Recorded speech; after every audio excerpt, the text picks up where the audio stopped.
Ancient word from Mark, chapters 15, 1 through 5. As soon as it was morning, the chief priests held a consultation with the elders and scribes and the whole council. They bound Jesus, led him away, and handed him over to Pilate. Pilate asked him, "Are you the king of the Jews?" He answered, "You say so."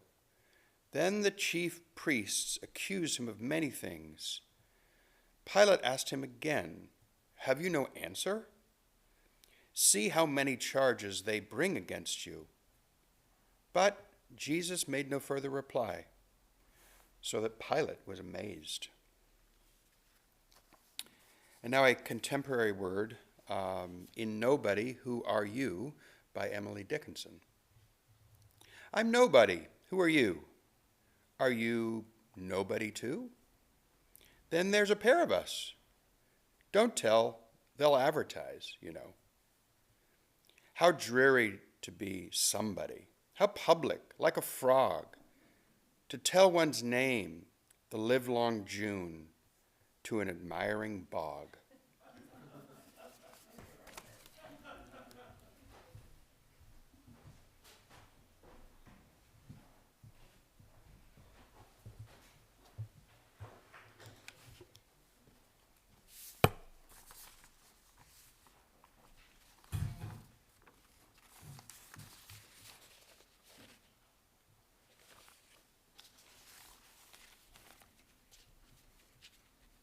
An admiring bog. I love that image. You may all have felt like we were in the frog pond these last weeks and months. Maybe Jesus did too, wending his way to Jerusalem, finding his way to his last direct action campaign in the temple. We don't like to hear this passage from the Gospels except at Easter. We don't like to be reminded, well, I shouldn't say we. I don't like so much to be reminded of the most disastrous parts of Jesus' ministry, the most painful parts of his teaching. But here it is, Reign of Christ Sunday, Christ the King Sunday, and we've been reading the Gospel of Mark. So what are we to do but find the one place in the Gospel where they start calling Jesus King of the Judeans?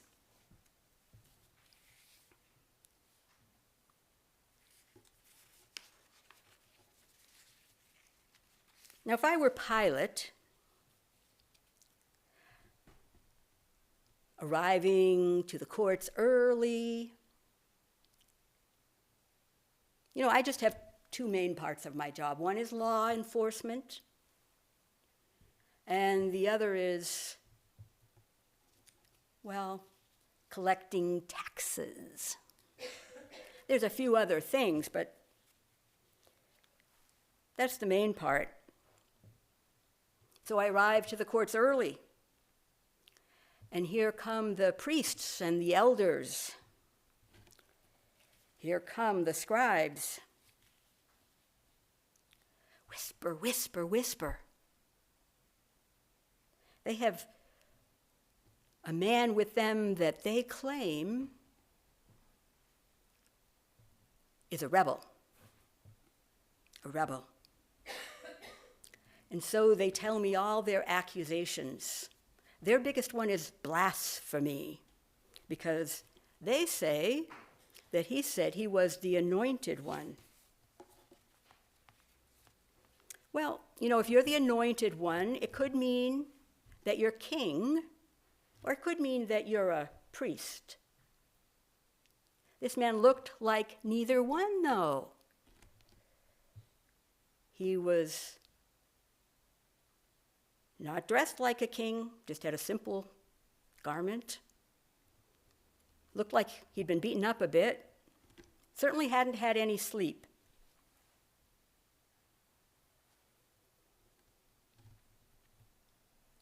But I asked him anyway, "Are you really the king of the Judeans?"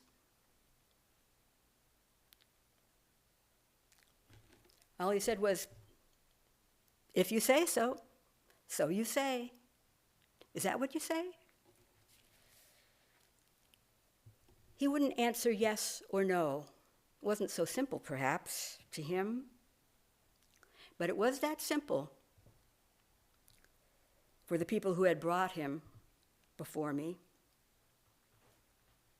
Now, one of the ways that we keep things quiet around here is with a little bit of occasional repression. Arrest a few rebels, maybe crucify a few. Things get quiet for a while.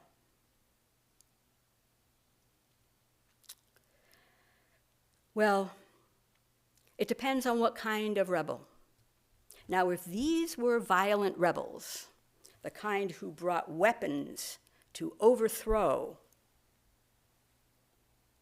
the temple or the police or whoever, well, we'd come down hard. We'd execute a bunch of them. But if they were the kind who just came by and said, "Look, you're just not doing it right.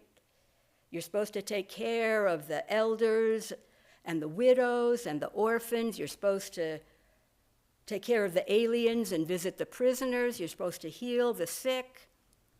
So stop collecting all the taxes and buying decorations for the temple and sending the rest to Rome. Keep it here. Take care of the people. Stop pushing them out of their houses. We have enough homeless people already, more than enough. Start paying them decent wages. Let them live." If that's the kind of people they are, we just kill the leader, because the rest of them they'll just fall away. They won't do anything anymore. And I thought I read Jesus pretty carefully, and he was one of those leaders who just talked.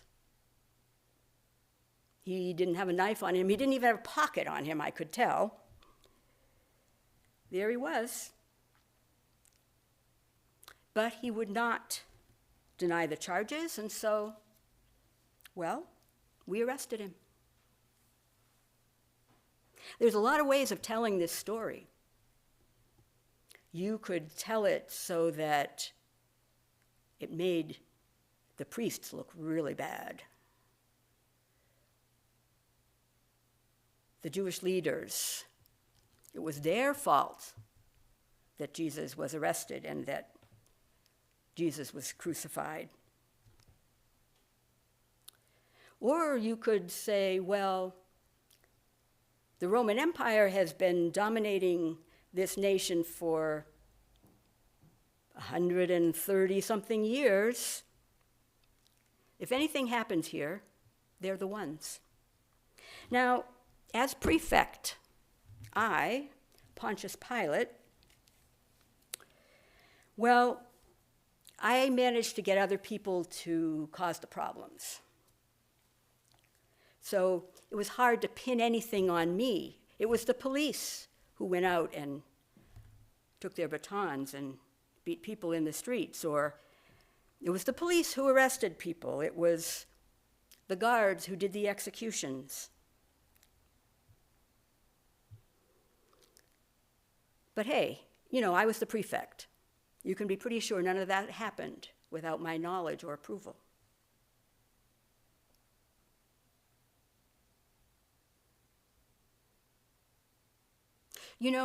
As prefect, I was the one who got to appoint the chief priest.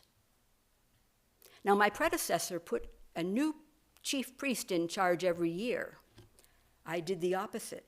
I kept the same man there for just about my whole prefecture because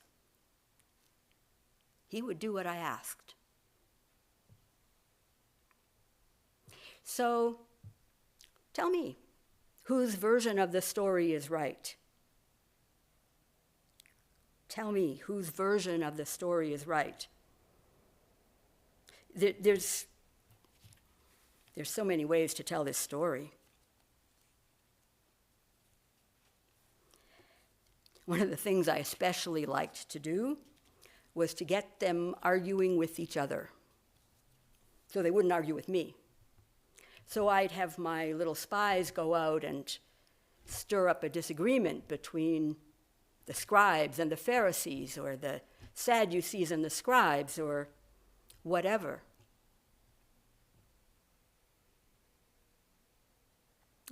I even had a couple people among the common people who would say the kind of things that Jesus said. Keep them arguing among themselves, and I'll just stand above it all.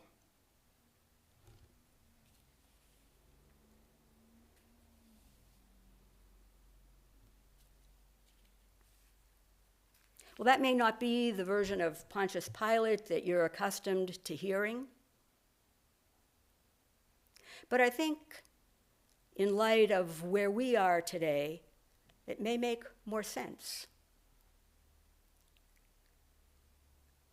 We are a nation divided by seeming absolutes, when really, as various people have said, we have like 95% of what we're looking for in common. But if we can have some people begging for a king, as they did in ancient times, when Saul was first made king, then David, then Solomon, well, gives the one in charge a little more power. And if you can have the other people insisting on following the Torah and holding up God as the authority, of following the commandments as the way to live, well, you've got the people fighting against each other, and the big ones can do what they want. Or, hey, say this.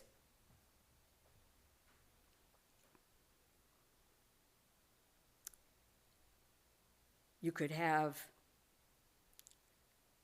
some people say,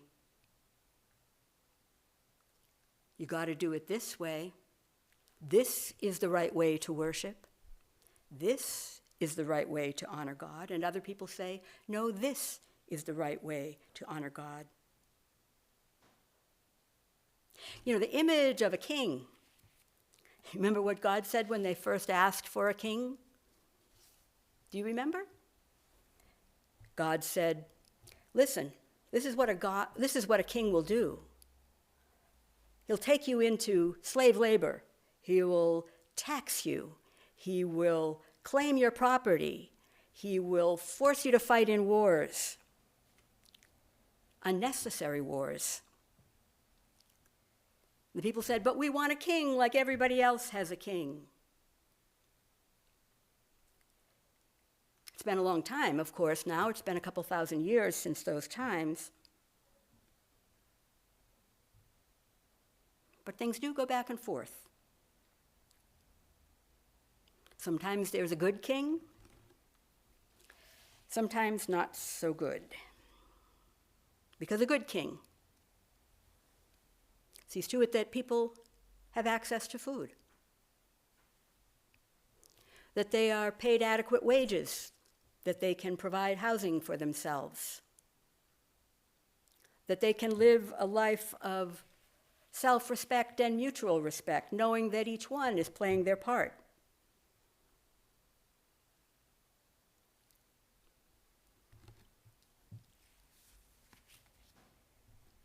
This Jesus, was the second kind. If Jesus was a king, he was that second kind of king, which doesn't look like a king to most of us. If Jesus was a king.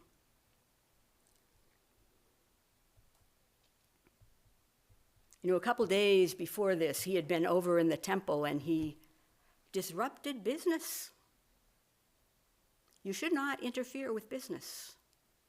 Business should operate to make a profit. He even suggested that people should not necessarily pay their temple tithes. How else would we keep the priests going? How else would we buy new decorations, new gold placards and candlesticks? Of course, people should pay their tithes. Well, not the rich people. I mean, this is how I stayed in power, right? Tax the poor, let the rich do their business. It worked. It worked. So they have this king who looks like a peasant, this king who's dressed in a single simple garment, a little bit ragged, looks tired, looks injured. So if I just send him to the cross, all those people who think that he's the king will just melt away.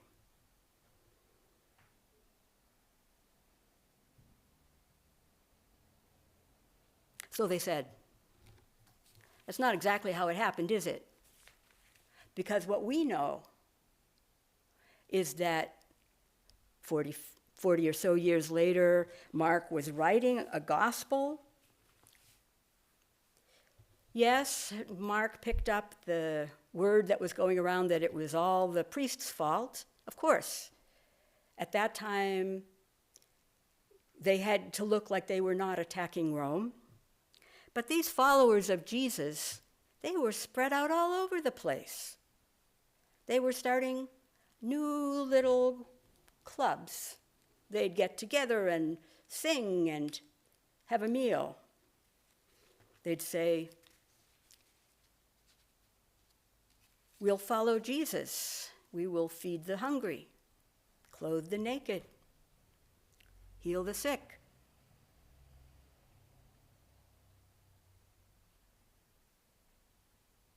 Even 2,000 years later, we're still talking about this time. We're still trying to figure out what was it? What was it about Jesus that kept us talking about him for 2,000 years? Coming up on 2,000 because I don't think people started talking about him till he started his ministry in the late 20s, and we're getting there to the late 20s, 2,000 years later. What is it about Jesus? What is it about Jesus, and can we still follow?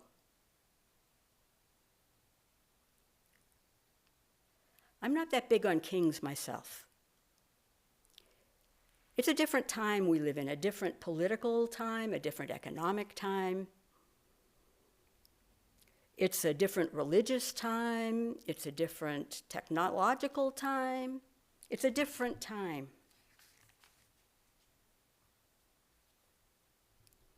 It's a different time now.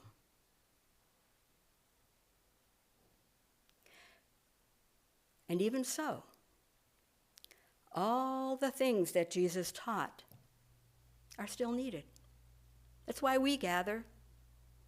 We gather and eat together and pray together and sing together. We gather and share our needs and sometimes even take care of each other. When one of us needs a meal or comfort, we try to provide that to each other. We're a little bit shy sometimes, don't want to intrude, but even so, as we in this community continue to gather and welcome new people to our gathering, we find that the teachings of Jesus make more and more sense. Not the Jesus the King necessarily, although if Jesus was the king, it might be better than some of the other candidates. But Jesus, our teacher, Jesus, the one who knew how to give everything, even his life, as it turned out, to convince people to love each other, care for those around you, pray even for those who persecute you. We're finding in this time that most important are the relationships that we have in our lives, our daily lives, our families, our neighbors,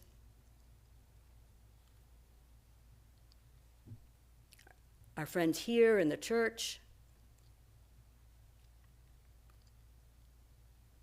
Today, especially caring about transgender people and what they face in becoming themselves. We couldn't be surprised by an attempt to legislate a transgender woman out of a restroom in the House of Representatives. We couldn't be surprised, but we know that it is those gestures that start the domination balls rolling.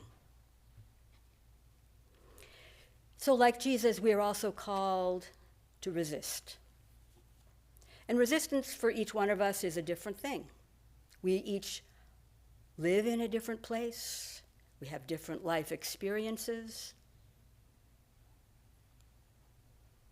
We all have something to share and to teach. We all are here to build each other up, not to be king. No, I don't think any of us are aspiring to king these days. But to build each other up, to hold each other up when necessary, to let each other rest when necessary.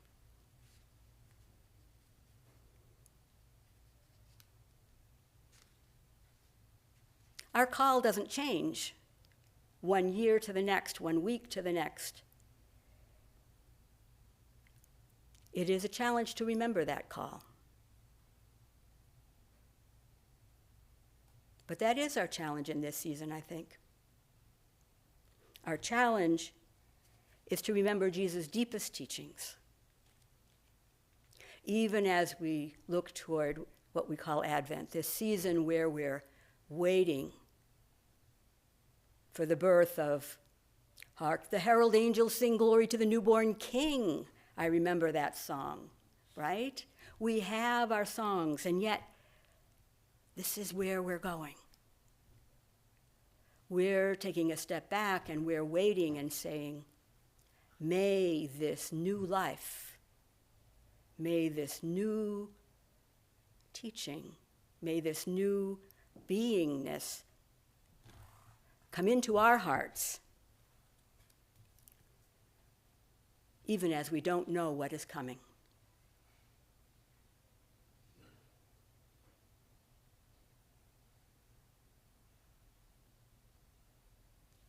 May we open our hearts to Jesus' teachings, and to each other. Amen.